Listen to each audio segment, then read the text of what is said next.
Friends, നമുക്കൊരു പരുന്തിനെ പോലെ ആകാശം തൊടാൻ സാധിക്കുമെങ്കിൽ പിന്നെ നമ്മൾ എന്തിനാണ് ഒരു കോഴിയെ പോലെ ജീവിക്കുന്നത്? ഫ്രണ്ട്സ്, നിങ്ങളുടെ നാളേക്കായി നിങ്ങൾ ഇന്നല്ല ഇപ്പോൾ തന്നെ തയ്യാറെടുക്കുക. യാതൊരു ഹാർഡ് വർക്കും ഇല്ലാതെ ഒപ്റ്റിമിസ്റ്റിക് ആയിരിക്കുന്നത് ലേസിനെസ് ആണ്. ഭൂരിഭാഗം ആളുകളും ഒരു ആവറേജ് ലൈഫ് ജീവിച്ചാണ് മരിച്ചു പോകുന്നത്. ഫ്രണ്ട്സ്, വിജയത്തിൻ്റെ സീക്രട്ട് നമുക്ക് മനുഷ്യരിൽ നിന്നും മാത്രമല്ല മൃഗങ്ങളിൽ നിന്നും പഠിക്കാൻ സാധിക്കും. ഓരോ ദിവസവും തങ്ങളുടെ സർവൈവലിന് വേണ്ടി വേട്ടയാടാനും വേട്ടയാകാതിരിക്കാനും കാട്ടിൽ പോരാടിക്കൊണ്ടേയിരിക്കുന്നു. മൃഗങ്ങൾ നമ്മുടെ ഒരു ഭൂമിയിൽ നമ്മൾ മനുഷ്യരുണ്ടാവുന്നതിനേക്കാളും മുന്നേ തന്നെ ഇവിടെ ഉള്ളവരായിരുന്നു. ഇനി ഭാവിയിൽ മനുഷ്യൻ എവിടെ നിന്ന് മറിഞ്ഞു പോയാലും ശരി, ഒരു പക്ഷേ ഈ മൃഗങ്ങൾ ഇവിടെ തന്നെ ഉണ്ടായിരിക്കും. സോ ഇന്നത്തെ ഒരു വീഡിയോയിൽ പ്രകൃതിയാൽ സൃഷ്ടിക്കപ്പെട്ട ഈ ഒരു മൃഗങ്ങളിൽ നിന്നും പക്ഷികളിൽ നിന്നും നമുക്ക് പഠിക്കാൻ സാധിക്കുന്ന ചില കാര്യങ്ങളെ പറ്റിയാണ് നമ്മൾ നോക്കാൻ പോകുന്നത്. സോ അതിലെ ഫസ്റ്റ് ആനിമലാണ് ഒട്ടകം. ഒട്ടകത്തിനും മനുഷ്യനും ഇടയിലുള്ള ഏറ്റവും വലിയ വ്യത്യാസം എന്താണെന്ന് രസകരമായിട്ട് പറയുകയാണെങ്കിൽ, ഒട്ടകത്തിന് ഒരാഴ്ച മുഴുവനും യാതൊരു വെള്ളവും കുടിക്കാതെ ജോലി ചെയ്യാൻ സാധിക്കും. എന്നാൽ മനുഷ്യന് ഒരാഴ്ച മൊത്തം ഒന്നും ചെയ്യാതെ തന്നെ വെള്ളം കുടിക്കാൻ സാധിക്കും.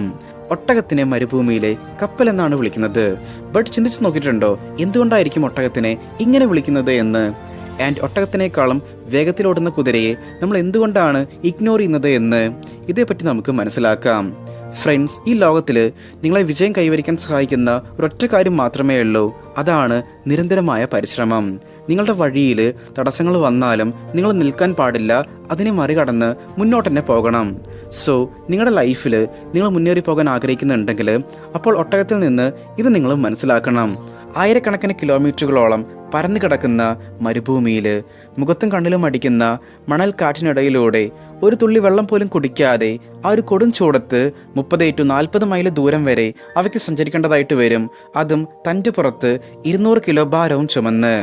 ഇത് ഒരു ദിവസമല്ല, അവരുടെ ജീവിതത്തിൻ്റെ അവസാനം വരെയും അവ ഇങ്ങനെയായിരിക്കും ജീവിക്കുക. ഒട്ടകം നമ്മളെ പഠിപ്പിക്കുന്നത് നമ്മൾ ദൃഢനിശ്ചയത്തോടു കൂടി ഇരിക്കുകയാണെങ്കിൽ അപ്പോൾ നമുക്ക് അസാധ്യമായ ഒന്നുമില്ല എന്നുള്ളതാണ്. സോ നിങ്ങളുടെ ലൈഫിലേക്ക് എന്തെങ്കിലും പ്രതിസന്ധികൾ വന്നിട്ടുണ്ടെങ്കിൽ അപ്പോൾ ഒട്ടകത്തെ ഓർക്കുക. ആൻഡ് കൂടെ ഒരു കാര്യം കൂടി ഓർക്കുക, പതുക്കെയാണെങ്കിലും ശരിയായിട്ടുള്ള ദിശയിലായിരിക്കും ഒട്ടകം സഞ്ചരിക്കുക. കാരണം ഒട്ടകത്തിനറിയാം ഇതൊരു 100 മീറ്റർ സ്പ്രിൻ്റ് അല്ല, ഇതൊരു മാരത്തോൺ ആണെന്ന്. സോ അതൊരിക്കലും ഹറിബറി ആയിട്ട് ഓടില്ല. അതിൻ്റെ ഓരോ കാൽവയ്പും റിലാക്സ്ഡ് ആൻഡ് ക്ലിയർ ആയിരിക്കും. ഒട്ടകത്തിന് എത്ര ബുദ്ധിമുട്ടേറിയ സാഹചര്യത്തെയും അഡാപ്റ്റ് ചെയ്യാനുള്ള കഴിവുണ്ട്. സോ ഇവിടെ നമ്മൾ മനസ്സിലാക്കണം, നമ്മളുടെ ജീവിതവും 100 മീറ്റർ റേസ് അല്ല, ഇതൊരു നീണ്ട മാരത്തോൺ ആണെന്ന്. സോ ലൈഫിൽ ടെൻഷൻ അടിക്കാതെ, അതിപ്പോൾ മറ്റുള്ളവർ നിങ്ങളെക്കാളും മുന്നേറിപ്പോയാലും ശരി, നിങ്ങളുടെ റേസ് അവസാനിച്ചിട്ടില്ല. നിങ്ങൾ ഒട്ടകത്തെ പോലെ സ്ലോ ആണെങ്കിലും തുടർന്ന് മുന്നേറിക്കൊണ്ടേയിരിക്കുകയാണെങ്കിൽ നിങ്ങൾക്കും മറ്റുള്ളവരെക്കാളും മുന്നിലെത്താൻ സാധിക്കുമെന്ന്. ഫ്രണ്ട്സ്, ലൈഫ് വളരെ ചെറുതായി തോന്നാം, എന്നാൽ ഇത് ഒരു നീണ്ട ജേണിയാണ്. സോ പ്ലാനിങ് എപ്പോഴും ലോങ് ടേമിന് അനുസരിച്ചായിരിക്കണം ചെയ്യേണ്ടത്. റിമെമ്പർ, സിറ്റുവേഷൻ എത്ര ഹാർഡാണെങ്കിലും ശരി, ദൈവം നിങ്ങളെ അതിനേക്കാളും ഹാർഡ് ആൻഡ് പവർഫുൾ ആയിട്ടാണ് സൃഷ്ടിച്ചിരിക്കുന്നത്. സിറ്റുവേഷന് ജീവനില്ല, എന്നാൽ നിങ്ങൾക്ക് ജീവനുണ്ട്. സോ നിങ്ങളാണ് നിങ്ങളുടെ സിറ്റുവേഷനേക്കാളും വളരെ പവർഫുൾ. ഇനിയൊരു ഇൻട്രസ്റ്റിംഗ് ആയിട്ടുള്ള കാര്യത്തെ പറ്റി കൂടി പറയാം. അബുദാബിയിൽ നിങ്ങൾക്ക് ഒട്ടകത്തിൻ്റെ പാലുകൊണ്ട് തയ്യാറാക്കിയ മിൽക്ക് ഷേക്ക് ലഭിക്കും. ഒട്ടകത്തിൻ്റെ പാലിൽ പശുവിൻ്റെ പാലിനേക്കാളും കൂടുതൽ വൈറ്റമിൻ സി ആൻഡ് അയൺ ഉണ്ട്. ഇത് കസാക്കിസ്ഥാനിൽ TB പോലെയുള്ള പല രോഗങ്ങൾക്കും മരുന്നായി നൽകുന്നു. ഒട്ടകങ്ങളെ യുദ്ധങ്ങളിലും ഉപയോഗിക്കാറുണ്ട്, കാരണം അതിൻ്റെ അടുത്തേക്ക് കുതിരകൾ വരാൻ ഭയപ്പെടും. നമ്മളുടെ ഇന്ത്യൻ ആർമിയും BSF സോൾജേഴ്സും രാജസ്ഥാൻ മരുഭൂമിയിൽ നമ്മളുടെ രക്ഷയ്ക്കായി ഒട്ടകത്തെയാണ് ഉപയോഗിക്കുന്നത്. സോ ഇവ നമ്മളെ പ്രൊട്ടക്റ്റ് ചെയ്യുക കൂടി ചെയ്യുന്നുണ്ട്. ഫ്രണ്ട്സ്, ഇനി നിങ്ങൾക്കും നിങ്ങളുടെ ലൈഫിനെ ഒന്ന് ഇമ്പ്രൂവ് ചെയ്യണം. നിങ്ങളിലെ ഓവർ തിങ്കിങ്, ടെൻഷൻ, ലേസിനെസ് ഇതൊക്കെ മാറ്റിയിട്ട് ഒരു സ്ട്രോങ് പേഴ്സണായിട്ട് മാറണമെന്ന് നിങ്ങൾ ആഗ്രഹിക്കുന്നുണ്ടെങ്കിൽ അപ്പോൾ ഇതിനായിട്ട് നിങ്ങൾക്ക് നമ്മളുടെ ലൈഫ് ട്രാൻസ്ഫോർമേഷൻ പ്രോഗ്രാമിലേക്ക് ജോയിൻ ചെയ്യാവുന്നതാണ്. ഇവിടെ നിങ്ങളുടെ mental health, physical health, personality ഇതൊക്കെ ഇമ്പ്രൂവ് ആക്കാനുള്ള ട്രെയിനിങ് നമ്മൾ നിങ്ങൾക്കായിട്ട് പ്രൊവൈഡ് ചെയ്യുന്നതായിരിക്കും. ഒരു പേഴ്സണൽ മെൻറ്ററുടെ സപ്പോർട്ടും ഈ ദിവസങ്ങളിൽ നിങ്ങൾക്കായിട്ട് ലഭ്യമായിരിക്കും. സോ ലൈഫിനെ ഒന്ന് നെക്സ്റ്റ് ലെവലിലേക്ക് കൊണ്ടുപോകണമെന്ന് നിങ്ങൾ ആഗ്രഹിക്കുന്ന ഒരാളാണെങ്കിൽ അപ്പോൾ ഈ ഒരു നമ്പറിലേക്ക് സപ്പോർട്ട് എന്ന് വാട്സപ്പ് ചെയ്യുക. നമ്മൾ നിങ്ങളെ കോൺടാക്റ്റ് ചെയ്യുന്നതായിരിക്കും. ഫ്രണ്ട്സ്, ഇനി രണ്ടാമതായിട്ട് നമ്മളുടെ പ്രകൃതിയുടെ മറ്റൊരു സൃഷ്ടിയായ പരുന്തിനെ പറ്റി നോക്കാം. നിങ്ങളുടെ ലൈഫിൽ പരുന്തിനെ പോലെ ആകാശം മുട്ടെ പറക്കണമെങ്കിൽ അപ്പോൾ നിങ്ങളിലെ മോശം ശീലങ്ങളെയും ലിമിറ്റിംഗ് ബിലീഫ്സിനെയും നിങ്ങൾ ഇല്ലാതാക്കണം. ഒരു ചെറിയ കഥയിലൂടെ ഇതേപ്പറ്റി നമുക്ക് മനസ്സിലാക്കാം. ഒരിക്കല് കോഴികളെ നോക്കുന്ന ഒരാൾക്ക് ഒരു പരുന്തിന്റെ മുട്ട ലഭിച്ചു.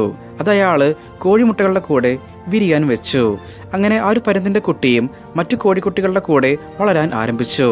ആൻഡ് ആ ഒരു പരുന്തും താനും മറ്റു കോഴികളെ പോലെ ഒരു കോഴിയാണ് എന്നുള്ളതായിരുന്നു വിശ്വസിച്ചത്. കോഴികൾക്ക് കുറച്ച് ഉയരം വരെ മാത്രമേ പറക്കാൻ സാധിക്കുകയുള്ളൂ. സോ ആ ഒരു പരുന്തും ആ ഒരു ഉയരം വരെ മാത്രമേ പറക്കാൻ പഠിച്ചുള്ളൂ. ഒരു ദിവസം ആ ഒരു പരുന്ത് ആകാശത്തിൽ വലിയൊരു പക്ഷി പറക്കുന്നത് കാണുന്നു. ആ ഒരു പരുന്ത് വളരെ ആശ്ചര്യത്തോടു കൂടി തൻ്റെ ചുറ്റുമുള്ള കോഴികളോട് ചോദിക്കുന്നു അത് ആരാണെന്ന്. അപ്പോൾ ആ ഒരു കോഴികൾ പറഞ്ഞു, അതാണ് പരുന്ത്, അതാണ് പക്ഷികളുടെ രാജാവ്. അതെപ്പോഴും വളരെ ഉയരത്തിൽ മാത്രമേ പറക്കൂ. എന്നാൽ നമുക്ക് അതിന് സാധിക്കില്ല, കാരണം നമ്മൾ വെറും കോഴികൾ മാത്രമാണെന്ന്. സോ കോഴികളുടെ ഈ ഒരു വാക്കുകൾ കേട്ട് ആ ഒരു പരുന്ത് തൻ്റെ ജീവിതം മൊത്തം ആ ഒരു കോഴികളെ പോലെ ജീവിച്ച് കോഴികളെ പോലെ തന്നെ മരിച്ചും പോയി. കാരണം ലൈഫ് ലോങ് മൊത്തം താനൊരു കോഴിയാണെന്ന് അത് വിചാരിച്ചു. ഫ്രണ്ട്സ്, ഈ ഒരു കഥ വളരെ ഓർഡിനറി ആയിരിക്കാം, എന്നാൽ ഇതിൽ വളരെ ഡീപ്പായിട്ടുള്ള ഒരു ലെസൺ ഉണ്ട്. ഭൂരിഭാഗം ആളുകളും വളരെ ഓർഡിനറി ആയിട്ടുള്ള ഒരു ജീവിതം ജീവിച്ചാണ് മരിച്ചു പോകുന്നത്. അവർ തിരിച്ചറിയുന്നില്ല അവരിലും ആ ഒരു പരുന്തിനെ പോലെ ആകാശം മുട്ടെ പറക്കാനുള്ള ആ ഒരു പൊട്ടൻഷ്യൽ ഉണ്ടെന്ന്. ആ ഒരു പൊട്ടൻഷ്യൽ അവർ ഉപയോഗിക്കുന്നില്ല. സോ ഫ്രണ്ട്സ്, ഒരു പരുന്തിനെ പോലെ നമുക്ക് ആകാശം തൊടാൻ സാധിക്കുമെങ്കിൽ പിന്നെ നമ്മൾ എന്തിനാണ് ഒരു കോഴിയെ പോലെ ജീവിക്കുന്നത്? പരുന്ത് നമ്മളോട് പറയുന്നത് നമ്മൾ എപ്പോഴും ഒരു വിജയെ പോലെ ജീവിക്കണം എന്നുള്ളതാണ്. 10,000 ഫീറ്റ് മുകളിൽ പറക്കുന്ന മറ്റൊരു പക്ഷിയെയും നിങ്ങൾക്ക് കാണാൻ സാധിക്കില്ല. അതിന് പരുന്തിന് മാത്രമേ സാധിക്കുകയുള്ളൂ. പരുന്തൊരിക്കലും പ്രാവുകൾക്കൊപ്പം സൗഹൃദം സ്ഥാപിക്കില്ല. മറ്റു ചെറിയ പക്ഷികളുടെ കൂടെ പറക്കുകയില്ല. കാരണം അതിന് ചെറിയ പക്ഷികളുടെ കൂടെ പറക്കണമെങ്കിൽ അത് താഴേക്ക് വരേണ്ടതായിട്ട് വരും. ബാക്കി പക്ഷികൾക്കൊന്നും അത്രയും ഉയരത്തിൽ പറക്കാനും സാധിക്കില്ല. ഇനി മറ്റൊരു കാര്യം, ഒരു അമ്മ പരുന്തിൽ നിന്ന് നിങ്ങൾക്ക് പഠിക്കാൻ സാധിക്കുന്നത് എന്താണെന്നാൽ അതാണ് കംഫേർട്ട് സോൺ. ഒരു അമ്മ പരുന്ത് തൻ്റെ കുഞ്ഞുങ്ങളെ കംഫേർട്ട് സോണിൽ നിന്ന് പുറത്തു വരാൻ വേണ്ടി ഫോഴ്സ് ചെയ്യും, അതിനെ പറക്കാൻ പഠിപ്പിക്കാൻ. പരുന്തിൻ്റെ കുഞ്ഞുങ്ങൾ പറക്കാനായിട്ടുണ്ടെങ്കിൽ അപ്പോൾ ആ ഒരു അമ്മ പരുന്ത് തൻ്റെ കൂട്ടിൽ നിന്ന് തൻ്റെ ചിറകുകൾ, മൃദുലമായിട്ടുള്ള മറ്റു വസ്തുക്കളൊക്കെ എടുത്തു കളയും. സോ ഇതിലൂടെ ആ കൂട്ടിലുള്ള മുള്ളുകൾ കുത്തി ആ കുഞ്ഞുങ്ങൾ ഡിസ്കംഫേർട്ടായിട്ട് മാറും. പതിയെ അവ കൂടുവിട്ട് പറക്കാൻ ശ്രമിക്കും. ഇനി ആ കുഞ്ഞുങ്ങൾ കൂട്ടിൽ നിന്ന് പുറത്തു വന്നിട്ടില്ലെങ്കിൽ അപ്പോൾ ആ അമ്മ പരുന്ത് തൻ്റെ കുഞ്ഞുങ്ങളെ കൂട്ടിൽ നിന്ന് പുറത്തേക്ക് തള്ളിയിടും. ഇതിങ്ങനെ അത് ചെയ്തുകൊണ്ടേയിരിക്കും, തൻ്റെ കുഞ്ഞുങ്ങളെ പറക്കാൻ പഠിപ്പിക്കാൻ. ഓരോ പ്രാവശ്യവും താഴെ വീഴുമ്പോഴും ആ കുഞ്ഞുങ്ങൾ പറന്ന് നിങ്ങളുടെ കൂട്ടിലേക്ക് തന്നെ തിരിച്ചു വരും. ഇത് വളരെ പെയിൻഫുൾ ആയിട്ടുള്ള ഒരു പ്രോസസ്സാണ്. ഇത് കാണുമ്പോൾ നമുക്ക് വളരെ ക്രൂവലായിട്ട് തോന്നാം, പക്ഷേ ഇത് വളരെ ആവശ്യമാണ്. ആ ഒരു അമ്മ പരുന്ത് ഇങ്ങനെ ചെയ്തിട്ടില്ലെങ്കിൽ അപ്പോൾ ആ കുഞ്ഞുങ്ങൾ ഒരിക്കലും പറക്കാൻ പഠിക്കില്ല. സോ ബാക്കി മൃഗങ്ങൾക്ക് ഇവരെ വേട്ടയാടാം. ഈ ഒരു കഠിനമായിട്ടുള്ള ട്രെയിനിങ് കാരണം കൊണ്ടാണ് ആ ഒരു കുഞ്ഞുങ്ങൾ പറക്കാൻ പഠിക്കുന്നത്. സോ പരുന്ത് നമ്മളെ പഠിപ്പിക്കുന്നത് എന്താണെന്നാൽ നമുക്ക് ഉയരത്തിൽ പറക്കണമെങ്കിൽ അപ്പോൾ നമ്മൾ ആദ്യം നമ്മുടെ കംഫേർട്ട് സോൺ ബ്രേക്ക് ചെയ്യണം എന്നുള്ളതാണ്. ആൻഡ് പരുന്തിന് വയസ്സാകുമ്പോൾ അതിൻ്റെ കൊക്കുകളും ചിറകുകളും നഖങ്ങളുമൊക്കെ ബലഹീനമായിട്ട് മാറും. അതിൻ്റെ വീക്കായിട്ടുള്ള ചിറകുകൾ കൊണ്ട് പഴയതുപോലെ ഉയരത്തിൽ പറക്കാൻ അതിന് സാധിക്കില്ല. ഇങ്ങനെയുള്ള ഒരു സിറ്റുവേഷനിൽ ആരാണെങ്കിലും തൻ്റെ വിധി ഇതാണെന്ന് വിചാരിച്ച് തൻ്റെ മരണത്തിനായി കാത്തിരിക്കും. എന്നാൽ പരുന്ത് തൻ്റെ വിധിയെ ആക്സെപ്റ്റ് ചെയ്യുന്നതിന് പകരം തൻ്റെ വിധിയെ മാറ്റാനായി പറന്ന് ഒരു പാറയുടെ മുകളിൽ പോയി തൻ്റെ വീക്കായ കൊക്കുകൾ ഉപയോഗിച്ച് തൻ്റെ ദുർബലമായ എല്ലാ ചിറകുകളെയും പിച്ചിയെടുക്കും. ശേഷം അതിൻ്റെ നഖങ്ങൾ, കൊക്കുകൾ ഇതിനെല്ലാം പാറയിലിടിച്ച് പൊട്ടിക്കും. ആൻഡ് ഈ ഒരു വയസ്സായ പരുന്ത് ചിറകുകളൊന്നുമില്ലാതെ പൊട്ടിപ്പോയ കൊക്കും നഖങ്ങളുമായിട്ട് ആ ഒരു പാറയിലുള്ള ഏതെങ്കിലും ഒരു ഇടുക്കിൽ പോയി ഒളിക്കും. അങ്ങനെ പതിയെ ദിവസങ്ങൾ മുന്നോട്ട് പോകുന്തോറും പരുന്തിന് പുതിയ ചിറകുകളും നഖങ്ങളും കൊക്കുകളും വളരാൻ തുടങ്ങും. ആൻഡ് അത് പണ്ടത്തെക്കാളും വളരെ ശക്തമായി പുറത്തു വരും. അതിനുശേഷം ആ ഒരു പരുന്തിന് വീണ്ടും പഴയതുപോലെ അതേ ഉയരത്തിൽ പറക്കാൻ സാധിക്കും. ഫ്രണ്ട്സ്, നിങ്ങൾക്കും ലൈഫിൽ മുന്നേറണമെന്നുള്ള ആഗ്രഹം ഉണ്ടായിരിക്കും. പക്ഷെ നിങ്ങൾക്ക് തോന്നും ഞാൻ വളരെ വീക്കാണ്, എനിക്കൊരു ശക്തിയില്ല, ഇതാണ് എൻ്റെ വിധിയെന്ന്. ബട്ട് ഫ്രണ്ട്സ്, ഇതാണ് നിങ്ങളുടെ സമയം. നിങ്ങളുടെ കുറവുകൾ, പ്രശ്നങ്ങൾ ഇതൊക്കെ എന്താണെന്ന് മനസ്സിലാക്കി നിങ്ങളിൽ നിന്ന് അത് എടുത്തു കളയണം. ആൻഡ് നിങ്ങളുടെ സ്കിൽസിനെയും പൊട്ടൻഷ്യലിനെയും വളർത്തിയെടുക്കണം. നിങ്ങളെ വളരെ കഠിനമായിട്ടുള്ള ഒരു പ്രോസസ്സിലൂടെ കൊണ്ടുപോയി ഒരു പുതിയ ശക്തനായ ആളാക്കി മാറ്റണം. ഫ്രണ്ട്സ്, ഇനി നമുക്ക് ഈ പ്രകൃതിയിലെ ഏറ്റവും ചെറിയ പ്രാണിയായിട്ടുള്ള ഉറുമ്പിനെ പറ്റി നോക്കാം. ഉറുമ്പ് ഒരിക്കലും തോൽവി അംഗീകരിക്കില്ല. നിങ്ങൾക്ക് ഉറുമ്പിനെ നിങ്ങളുടെ ഒരു ചെറിയ വിരൽ വെച്ചുകൊണ്ട് ഇല്ലാതാക്കാം. കാരണം അതിന് വളരെ വീക്കായിട്ടുള്ള ഒരു ശരീരത്തോടു കൂടിയാണ് ദൈവം സൃഷ്ടിച്ചിരിക്കുന്നത്. എന്നാൽ ഇതേ ദൈവം അതിന് എത്രത്തോളം വിൽ പവർ നൽകിയിട്ടുണ്ടെന്നാൽ നിങ്ങൾക്കതിനെ കൊല്ലാതെ അതിനെ നിർത്താൻ സാധിക്കില്ല. ഉറുമ്പുകൾ എപ്പോഴും ഒരു ലൈനിൽ ഡിസിപ്ലിൻഡ് ആയിട്ട് അതിൻ്റെ ലക്ഷ്യം നോക്കി പോകുന്നുണ്ടായിരിക്കും. നിങ്ങൾ ഒരു ഉറുമ്പിൻ്റെ വഴിയിൽ പോയിട്ട് നിങ്ങളുടെ ഒരു വിരൽ വെച്ചിട്ടുണ്ടെങ്കിൽ അത് നിങ്ങളുടെ വിരൽ ക്രോസ് ചെയ്ത് തൻ്റെ ലക്ഷ്യത്തെ നോക്കി പോകും. നിങ്ങൾ അതിന് നേരെ പെൻസിൽ എന്തെന്നെ വെച്ചാലും അതിനെല്ലാം മറികടന്ന് അത് മുന്നോട്ട് പോകും. ഇനി ഒരു മലയാണെങ്കിലും അതിനെയും താണ്ടി അത് തൻ്റെ ലക്ഷ്യസ്ഥാനത്തേക്ക് പോയിക്കൊണ്ടേയിരിക്കും. ഒരു ഉറുമ്പ് ഒരിക്കലും അതിനായിട്ടുള്ള ഭക്ഷണമില്ലാതെ തൻ്റെ കൂട്ടിലേക്ക് തിരിച്ചു വരില്ല. ഇനി ഉറുമ്പുകൾ എപ്പോഴും അതിൻ്റെ ഫ്യൂച്ചറിനെ പറ്റി നന്നായി ചിന്തിക്കുന്നവരായിരിക്കും. ഉറുമ്പുകൾ എപ്പോഴും സമ്മർ സീസണിൽ തന്നെ വിൻ്ററിനെ പറ്റി ചിന്തിക്കാൻ തുടങ്ങും. ആഹാരം കഴിയുന്നത്ര ശേഖരിക്കണം, ഇതായിരിക്കും അതിൻ്റെ ലക്ഷ്യം. Take the food bring back, take the food bring back. ഇങ്ങനെ അത് തൻ്റെ ജോലി ചെയ്തുകൊണ്ടേയിരിക്കും. കാരണം അതിന് നന്നായി അറിയാം ശൈത്യകാലത്ത് അതിന് പുറത്തു വരാൻ സാധിക്കില്ല എന്ന്. തൻ്റെ ഭാരത്തെക്കാളും 20 മടങ്ങ് ശക്തിയുള്ള ഭാരം തൂക്കാൻ കഴിവുള്ള ഉറുമ്പിന് ശൈത്യകാലത്തും പട്ടിണി കിടക്കേണ്ടതായിട്ട് വരില്ല. കാരണം അതിനു മുന്നേ തനിക്ക് വേണ്ട എല്ലാ കാര്യങ്ങളും അത് ശേഖരിച്ച് വെച്ചിട്ടുണ്ടായിരിക്കും. ഇനി നമ്മളെങ്ങനെയായിരിക്കും? എക്സാം നാളെയാണെങ്കിൽ ഇന്നായിരിക്കും പഠിക്കുക. പ്രസൻറ്റേഷൻ മറ്റന്നാളാണെങ്കിൽ നാളെ അത് ചെയ്തു തുടങ്ങും.